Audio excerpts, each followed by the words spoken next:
Seger ya Mem, kopi. Seger-seger banget, sip.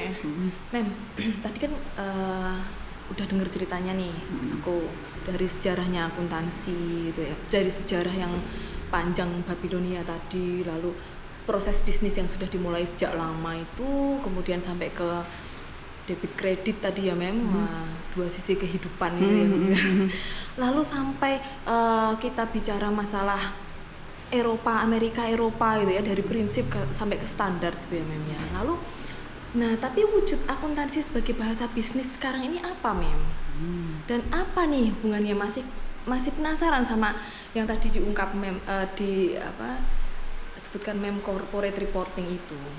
Oh iya tadi aku bilang corporate reporting ya Lin ya. Ini masih belum ketemu ini. Belum ketemu kita nih. Jadi kita udah jalan-jalan jauh-jauh banget gitu ya, udah sampai ke standar internasional, tapi kita belum nyampe juga ke corporate reporting. Masih penasaran.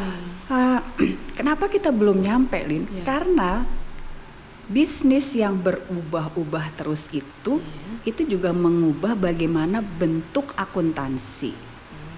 Itu juga mengubah proses pencatatan dan sampai dengan mengubah bahasa bisnis itu sendiri gitu. Oh gitu. Karena ketika berbisnis, gampangnya gini deh. Orang bisnis itu sebenarnya untuk apa sih sebetulnya?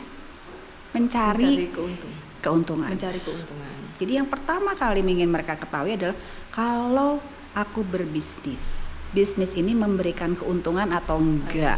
Itu yang dilihat ya Mem. Pertama kan mesti begitu. Ini untung apa enggak? Jadi ketika kita berproses akuntansi ya, mulai tadi kita tuh ada debit kredit gitu ya, ada debit kredit, ada proses akuntansi yang diistilahkan tuh kayak siklus gitu ya. Betul. Kita kan selalu bersiklus, tidak ada apa sih istilahnya, nggak ada akhirnya gitu ada ya. Ujungnya ya muter. Nah muter, gitu ya, karena begini, begitu selesai itu adalah the new beginning, the end is the new beginning. Akuntansi tuh kayak gitu. Nah sampai dengan ke corporate reporting, jelas itu perjalanannya juga. Ya nyinggung-nyinggungnya tadi 30 tahun itu loh Lin. Jadi gini, dulu 30 tahun aku bilangnya jadi dulu gitu ya. dulu. Jadi dahulu kala gitu ya, 30 tahun yang lalu yang kita kenal akuntansi dalam wujud bahasa bisnis itu cuman dua Lin. Jadi karena pertama kita ingin tahu profit kan, ini ada keuntungan atau enggak. Yang pertama kali waktu itu adalah istilahnya pun lucu Lin waktu itu. Jadi istilahnya itu kalau sekarang kita bilang laporan laba rugi, dulu istilahnya laporan rugi laba. Oh, kenapa begitu Mem? Nah, karena yang ditakutkan adalah rugi ya gitu. Yang ditakutin saking takutnya rugi gitu. Wah, jadi pokoknya namanya istilahnya waktu itu baru belajar tuh laporan rugi laba. Dan yang berikutnya adalah oke, kalau aku sudah punya laba nggak dapat rugi, pertanyaan berikutnya adalah terus sekarang yang aku punya apa aja sih? Nah itulah yang kemudian kita kenal dengan istilah neraca waktu itu. Kalau dalam bahasa Inggris balance sheet. Balance karena harusnya kan harus sama, inget lah nyambung ke debit kredit itu gitu kan. Harus imbang tadi ya. Jadi awal dari ya 80-an, 90-an laporan keuangan isinya adalah neraca dan laporan rugi laba. Oke, masih rugi laba. Nah, tahun 90-an itu ekonomi Indonesia tuh udah mulai oke banget gitu ya. Mulai bagus banget tahun akhir 80-an 90-an mulai berpikir, loh kan yang kita cari itu laba. Kenapa kok istilah yang dipakai adalah laporan rugi laba? Mulailah di tahun 90-an istilahnya menjadi laporan laba rugi. Muncul lagi yang berikutnya di era-era itu juga. Kalau aku punya sumber daya, punya utang ya, hutang waktu bilangnya, terus punya modalku nih bertambah apa enggak sih sudah bisnis sekian lama. Muncullah bentuk laporan yang berikutnya. Kita nyebut itu laporan perubahan modal. Tambah lagi nih memang. Tambah lagi. Gak cuma neraca dan laba rugi. Iya, mulailah gitu. Oh, itulah yang kemudian kita kenal sebagai satu set laporan keuangan. Financial statements. Cuman itulah Lin yang menariknya. Karena bisnis selalu berubah, akuntansi itu kan apa ya? adaptif gitu ya, beradaptasi dengan berbagai macam situasi bisnis, dan kita juga bisnis cepat, kita juga jalannya cepat. Nambah lagi nih, nggak cukup kita, nggak cukup tuh kayaknya, tahu laba nggak cukup, tahu kita punya aset berapa nggak cukup, aktiva berapa, harta gitu kan, harta modal gitu ya, di situ harta utang sama modal nggak cukup. Terus yang berikutnya, kita pengen tahu juga modal kita tuh nambah gimana sih ceritanya. Perubahannya ada lagi satu lagi akhirnya, Lin, kita punya duit berapa nih. Nah ini ya penting juga loh, tapi Mem ya, karena kan gini, kalau aku punya gedung, punya sawah, punya kendaraan, tapi duit punya nggak nih duit. Nah muncullah yang istilahnya waktu itu laporan arus kas. Di Indonesia sebenarnya secara resmi laporan arus kas itu mulai tahun 95. Wah itu pas aku baru lulus kuliah, Lin. Wah tapi sudah ini ya, memang sudah lulus kuliah. Udah tadi lulus. Kelas SD. Nah SD, jadi kan perjalanannya gitu. Lulus kuliah. Nah mulailah itu waktu itu, gak cukup nih kita, nambah lagi informasi yang diinginkan adalah belum cukup ya. Sehingga sampai dengan tahun 90-an gitu kita udah oke nih, kita punya yang namanya financial statement. Oke, dari Cuman tadi kan kita corporate reporting ya. Iya. Financial statement belum nih ya, belum. Ini masih tadinya hanya laporan rugi laba menjadi neraca dan laba rugi ya, tambah ya Mem ya, perubahan modal, lalu tahu itu saja tidak cukup. Wah, sepertinya punya banyak aset nih, punya banyak harta, ternyata nggak ada uangnya mana, nah gitu. Nah itu ternyata butuh informasi itu juga. Iya, karena ya kita nerima uang berapa, kita menerima menggunakan uang berapa, untuk apa aja. Ternyata Lin, dunia bisnis itu begini lagi. Maaf ya akuntansi, istilahnya kalau ngomong gitu ya, dia kan bisnis ngomong dia sama akuntansi, bisnis. Maaf ya akuntansi, kita butuh lagi nih informasi yang lain. Nggak cukup nih kalau cuman laporan kayak gini aja. Nuntut lagi, mereka bilang begini, kamu sampai dengan ke laporan gini, caranya gimana? Itu juga ingin diketahui. Karena kan begini, kalau ada pencatatan akuntansi, ada laporan, orang kan mulai tanya, kok bisa sampai ke sini gimana? Mulai lagi bilang, kalau begitu di laporan keuangan nggak cukup cuman laporan keuangan aja. Yang tadi itu ya, mulai dari laporan laba rugi, neraca, atau kita kenal juga istilahnya laporan posisi keuangan, perubahan modal, laporan arus kas. Nggak cukup, kamu harus menjelaskan, adalah kita catatan atas laporan keuangan. Nanti dibilang lagi, kamu nyatet begitu caranya, dasarnya apa? Nambahlah lagi, kebijakan akuntansi juga harus diceritain di situ gitu loh. Jadi aku tuh nyatat begini loh, dasarnya tuh begitu loh. Ada catatan-catatannya. Ada semuanya. Itu yang kemudian mendorong salah satu prinsip di akuntansi, full disclosure, pengungkapan penuh. Nah itu nanti ceritanya karena pengungkapan penuh itu, Lin, kita sampai ke corporate reporting. Ini dia berarti masih dalam ini ya Mem, financial reporting gitu. Masih kita berbicara tentang financial reporting. Financial statement. Ya, financial statement.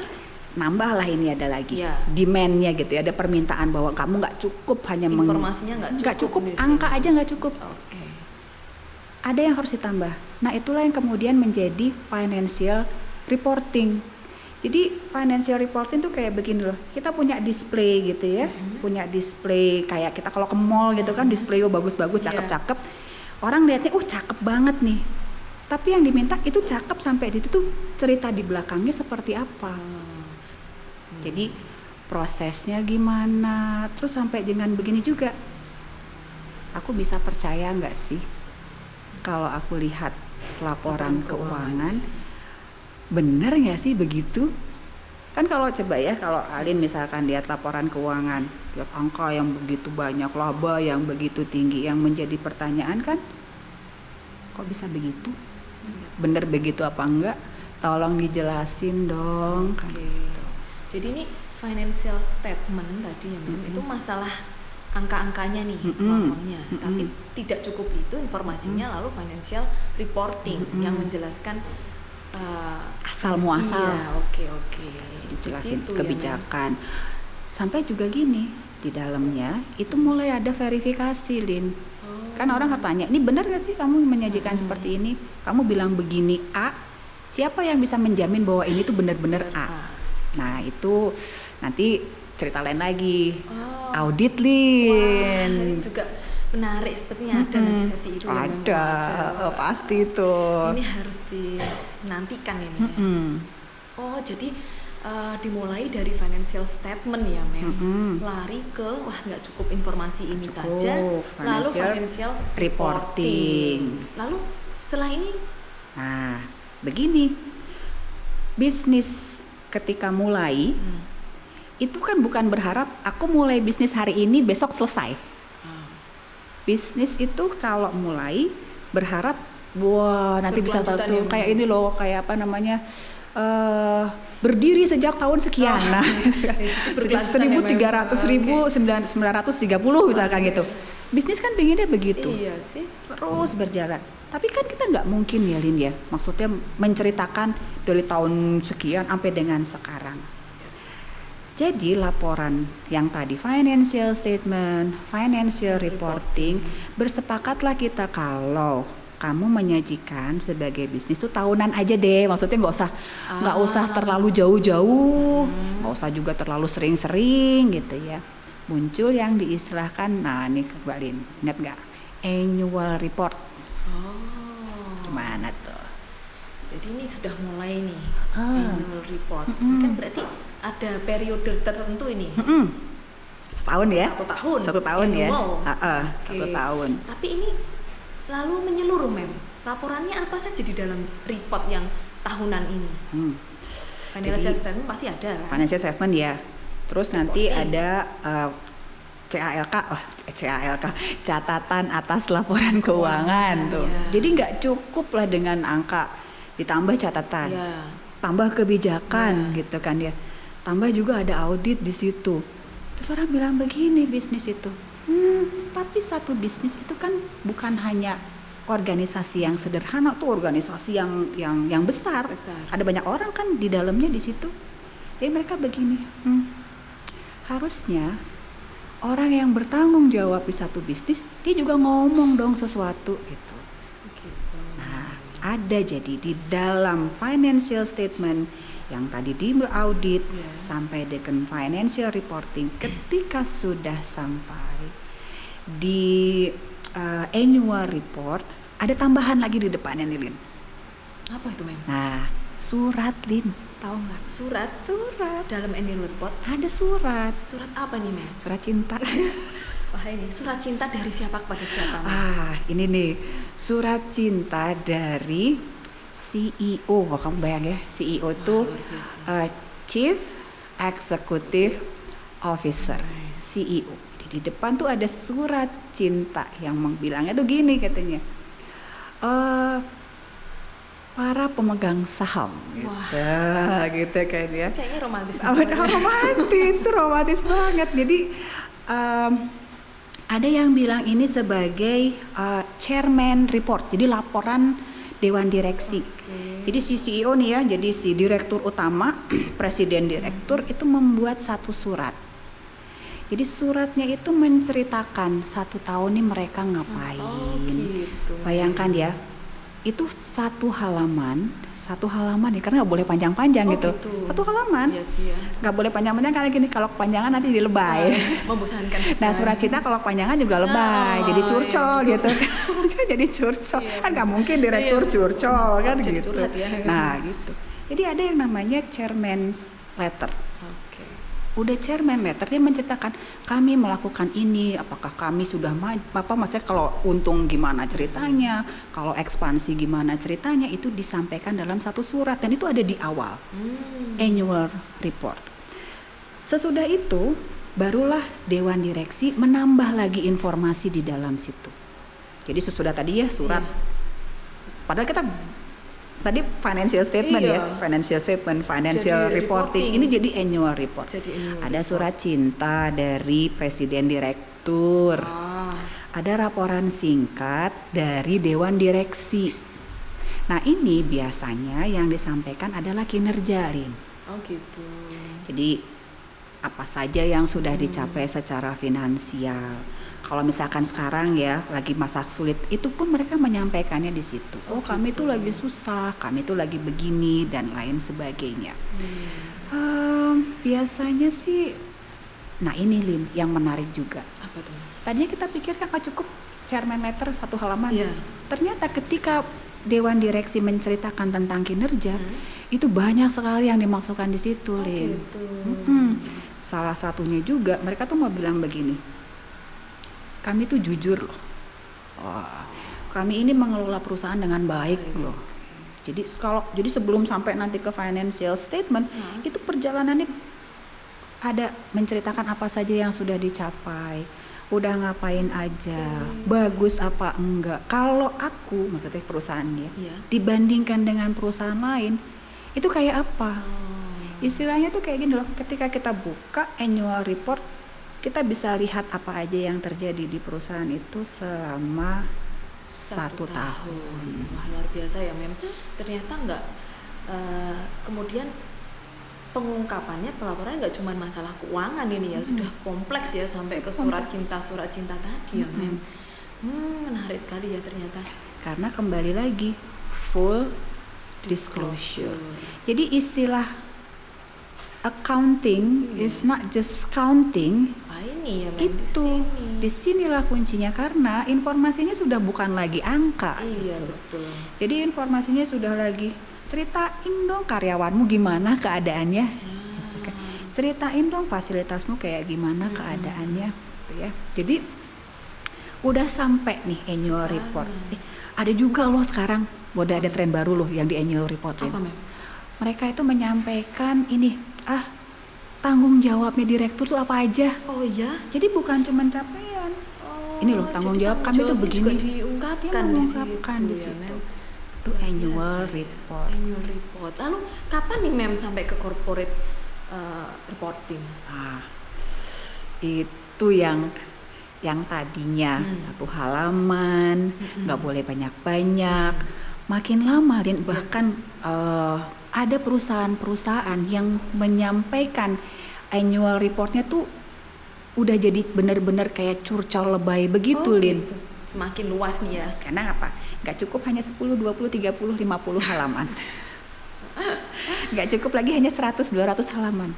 Bahkan korporasi perusahaan-perusahaan besar yang korporat gitu ya. Jadi mereka tuh ya istilahnya kayak perusahaannya anaknya banyak di mana-mana gitu ya. Terus bisnisnya juga macam-macam. Bahkan ada yang ketika menyajikan annual report itu antara 500 halaman, 800 halaman. Pernah sekali waktu itu saya ketemu satu perusahaan benar-benar karena banyak sekali yang di situ. 1.000. Ya ampun. Dalam 1 tahun itu melaporkan apa saja itu sampai 1.000 halaman Mem. 1.000. Nah, itu yang muncul sehingga istilah kita dari tadi ya financial reporting, financial statement, terus ke financial reporting, ke annual report.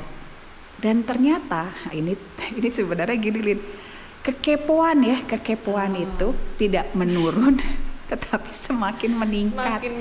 Udah banyak nih informasinya, full disclosure udah banyak. Ada yang bilang overload udah banyak informasi, tapi tingkat kekepoan nggak pernah menurun, Lin. Semakin tinggi. Aku sekarang ini Mem, semakin tinggi nih kepoannya. Semakin kepo. Kok bisa sih jadi?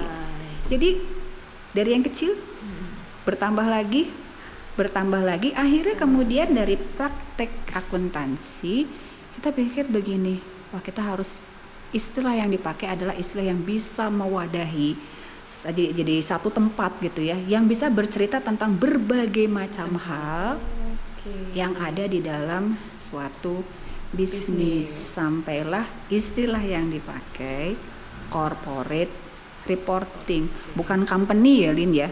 Oh iya ya, corporate ya. Jadi korporasi bayangin ukurannya besar sekali tuh. Iya sih. Banyak banget. Boleh ya Mem, nanti kita masuk ke sana ya Mem. Nanti kita lihat ya. Oh, perkembangan terkini juga menarik loh, Li. Pengen tahu tuh Mem, terkini dan kemudian yang kedepannya bagaimana gitu loh Mem. Nanti jangan-jangan bau-baunya udah bukan akuntansi lagi, bukan keuangan lagi. Menarik Mem. Oke. Minum kopi lagi ya Mem ya. Oke, kita minum kopi dulu.